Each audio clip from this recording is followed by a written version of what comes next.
എട്ടംകുറ്റി മത്സരം ആയിട്ട് നമ്മൾ നടത്തി വരികയാണ്. നമുക്കറിയാം നമ്മുടെ നാട്ടിൽ വളരെ മുമ്പ് തന്നെ ഉള്ളൊരു മത്സരമാണ് എട്ടംകുറ്റി മത്സരം. പക്ഷേ മത്സരമായിട്ട് ഇതുവരെ ഇങ്ങനെയുള്ള സംഘടിപ്പിക്കുക കാര്യങ്ങളൊന്നും നമ്മൾ ചെയ്തിട്ടൊന്നുമില്ല. എങ്കിൽ പോലും നമ്മൾ 2 വർഷമായിട്ട് ഇത് 3-ാമത്തെ വർഷം ഇത് മത്സരമായിട്ട് സംഘടിപ്പിച്ച് 2 വർഷം വിജയകരമായിട്ട് നമ്മൾ സംഘടിപ്പിച്ചിരിക്കുകയാണ്. ഈ വർഷം 16 ടീമാണ് പങ്കെടുക്കുന്നത്. നല്ല മത്സരങ്ങൾ ഇവിടെ കാഴ്ചവെക്കും. മത്സരം എന്ന് പറയുന്നത് നമ്മളിപ്പം പുറത്തുനിന്നുള്ള 2 ടീമുകൾ, ബാക്കിയെല്ലാം നമ്മുടെ ഇവിടെയുള്ള ടീമുകളോ പുറത്തുനിന്നുള്ളതാണേലും നമ്മൾ അറിയാവുന്ന ആൾക്കാരും എല്ലാമാണ് ഇതിനകത്ത് പങ്കെടുക്കുന്നത്. എങ്കിൽ പോലും നമുക്ക് അതിൻ്റെ അകത്ത് ആരുടെയും പക്ഷം പിടിക്കുകയോ അതൊന്നും നമ്മുടെ ഒരു പരിപാടിയല്ല. എങ്കിൽ പോലും അപ്പം ആ മത്സരത്തെ മത്സരമായി കാണുക. തോൽവിയോ ജയമോ എന്നുള്ളത് അത് പിന്നത്തെ കാര്യം. ആര് ജയിക്കും ആര് തോക്കും എന്നുള്ളതല്ല അതിൻ്റെ പ്രധാനം. മത്സരമായിരിക്കണം. അപ്പം അതിന് വേണ്ട പിന്തുണ നമ്മൾ കൊടുക്കുക. അപ്പം നമ്മുടെ നിയമം അനുസരിച്ച് നമ്മൾ ചെയ്യുന്ന കുറെ കാര്യങ്ങളുണ്ട്. നമ്മൾ പോര് വെക്കാൻ വേണ്ടി നമ്മൾ ആളെ നിർത്തും. അപ്പം അവര് പോര് വെക്കുന്ന സമയത്ത് അവരെ കോച്ച് ചെയ്യുന്ന രീതിയിലേക്ക് നമ്മൾ പോകാൻ നമ്മൾ നേരത്തെ തൊട്ട് പറഞ്ഞിരിക്കുന്ന കാര്യങ്ങളാണ്. അപ്പം പിന്നെ പോര് വെക്കുന്നവരും കളിക്കാരും തമ്മിൽ തർക്കം വരരുത്. ഇതൊക്കെ നമ്മൾ നേരത്തെ പറഞ്ഞിരിക്കുന്നൊരു കാര്യങ്ങളാണ്. കഴിഞ്ഞ 2 വർഷമായിട്ട് നമ്മൾ നടത്തിക്കൊണ്ടിരിക്കുന്ന കാര്യങ്ങളാണ്.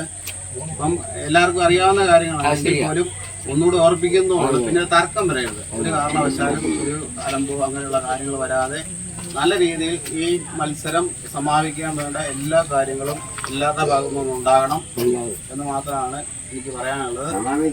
എല്ലാവർക്കും എല്ലാ ടീമിനും വിജയാശംസകൾ നേരുകയാണ്. ഇന്ന് നടക്കുന്ന 2 മത്സരങ്ങൾ ആദ്യത്തെ മത്സരത്തിൽ അനൂപ് മോനു ടീമും ആദർശ് അഭിഷേക് ടീമും തമ്മിൽ യാണ്. ഈ 2 ടീമിനും വിജയാശംസകൾ നേർന്നുകൊണ്ട് നമ്മൾ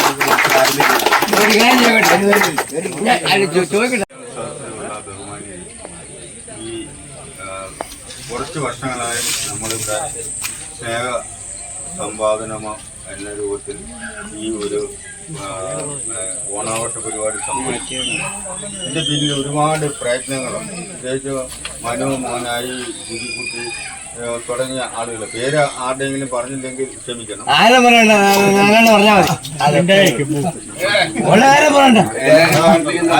ക്ഷമിക്കണേ. കുറെ നമ്മുടെ ഒരു നാടിന്റെ ഒരു ഉത്സവവും നമ്മുടെ നാടിന്റെ ഒരു ഐശ്വര്യമാണ് ഒരു കൂട്ടായ്മ എന്ന് പറയുന്നത്. അത് ഒരു മത്സരത്തിൽ ജയിക്കുക എന്ന് മാത്രമല്ല, ഒരു കാര്യം സംഘടിപ്പിക്കുകയും അതുപോലെ തന്നെ അത് വിജയപ്രദമായിട്ട് നടത്തുകയും ചെയ്യുന്നത് വലിയൊരു കാര്യമാണ്.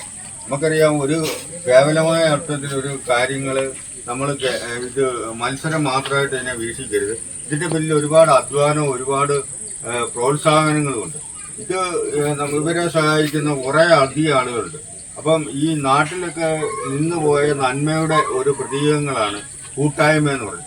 എപ്പോഴും ജാതി മതത്തിന് രാഷ്ട്രീയത്തിനധികമായ കൂട്ടായ്മകൾ ഒരു നാടിന്റെ ഉത്സവമായിട്ട് വളർന്നു വരണം. അത് ഓണം എന്ന് പറയുന്ന സന്ദേശം നമുക്ക് നൽകുന്ന ഏറ്റവും വലിയ കാര്യം എന്ന് പറഞ്ഞാൽ കൂട്ടായ്മയാണ്. കൂട്ടായ്മയും സന്തോഷവും ആഹ്ലാദവുമാണ്. ജയവും തോൽവി ഇതിന്റെ മുമ്പിൽ ഒന്നുമല്ല. മത്സരം ജയിക്കുകയോ തോക്കുകയോ ചെയ്തോട്ടെ, പക്ഷെ ഇതിനകത്ത് പങ്കെടുക്കുകയും ഇതിനകത്ത് സഹകരിക്കുകയും ചെയ്യുമ്പോഴുള്ള കിട്ടുന്ന ഒരു ഊർജം, നമുക്കൊരു പോസിറ്റീവ് എനർജി, ആ എനർജിയാണ് ഒരു കൂട്ടായ്മയുടെ ഒരു സന്ദേശം.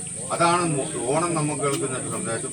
ആ രൂപത്തിൽ എല്ലാവരും ഇതിനെ കാണണമെന്നും മാത്രം അഭ്യർത്ഥിച്ചുകൊണ്ട് ഇതിന്റെ പിന്നിൽ പ്രവർത്തിച്ച് എല്ലാവരെയും അഭിനന്ദിച്ചുകൊണ്ട് ഔപചാരികമായിട്ടൊരു ഉദ്ഘാടനം ചെയ്തിട്ട് നിങ്ങളുടെ എല്ലാവരുടെയും അനുവാദത്തോട് കൂടി ഉദ്ഘാടനം ചെയ്തതായിട്ട് അറിയിച്ചുകൊണ്ട് നിർത്തുന്നു. നന്ദി.